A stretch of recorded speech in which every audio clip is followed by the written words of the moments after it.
দেশের বাইরে আমার কোনো ঠিকানা নেই, এটাই হলো আমার ঠিকানা।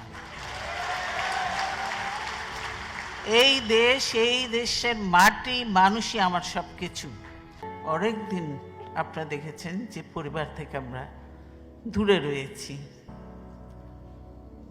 সেজন্যই আমি পরিবারের সঙ্গেই এবার সময় কাটানোর জন্য এখানে এসেছি এবং আমি আমার চিকিৎসা করেছি।